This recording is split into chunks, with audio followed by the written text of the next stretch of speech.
এই দেখো বন্ধুরা, আজকে আমি রান্না করব মাংসতে। মাংসটা আমি ভালো করে, মাংসর আলুটা ভালো করে ধুয়ে নিয়েছি। আর এখানে আমি কিছুটা সোয়াবিন ভিজিয়েছি। আজকে মাংসের মধ্যে সোয়াবিন দিয়ে রান্না করব।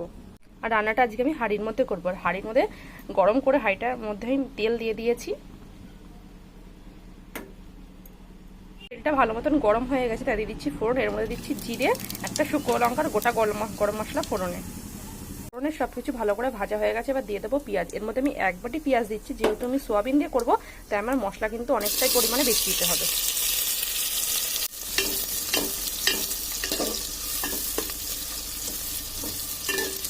এর মধ্যে কিছুটা লবণ দিয়ে দিচ্ছি। এবার আমি ভালো করে পেঁয়াজটাকে ভেজে নেব। পেঁয়াজটা ভালো মতন ভাজা হয়ে গিয়েছে। এবার দিয়ে দেবো আমি মশলা। দিয়ে দিচ্ছি মশলা। এর মধ্যে আছে আদা, জিরে, রসুন আর কাঁচা লঙ্কা একসাথে পেস্ট।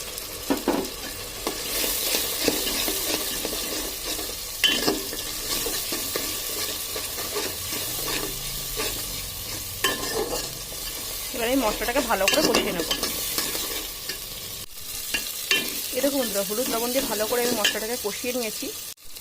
আর মশলার গায়ে থেকে তেল ছাড়তে শুরু করছি। এবার আমি দিয়ে দেবো এর মধ্যে মাংস।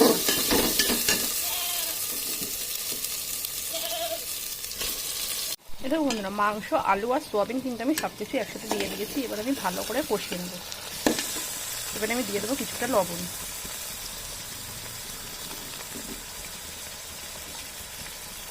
দিয়ে দিচ্ছি হলুদ।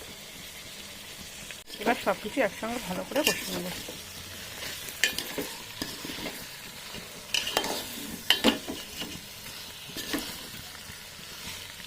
সব কিছু ভালো করে একসঙ্গে আমি মিশিয়ে নিয়েছি। এবার আমি গ্যাসের জোরটা কমিয়ে দিয়ে কিছুক্ষণ ঢেকে রাখবো।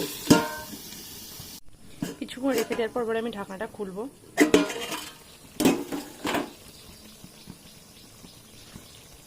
সেন্টটা তো হেবি সুন্দর বেরোচ্ছে। এবার দেখা যাক।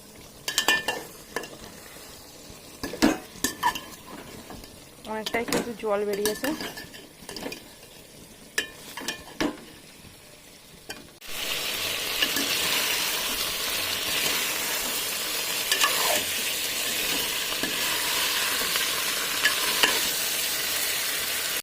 এবারে আমি দিচ্ছি এর মধ্যে কয়েক গোটা রসুন, দিচ্ছি একটু লঙ্কার গুঁড়ো। এবারে আমি ভালো করে নেড়ে মিশিয়ে নেব। এবারে আমি দিচ্ছি এর মধ্যে মিট মশলা। আবার আমি ভালো করে কষিয়ে নেব।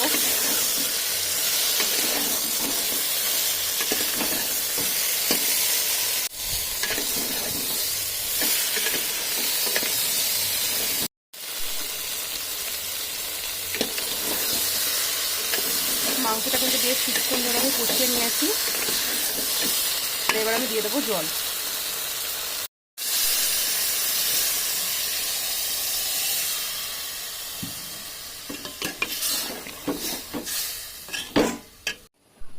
এবার আমি ভালো করে ঢেকে দেবো।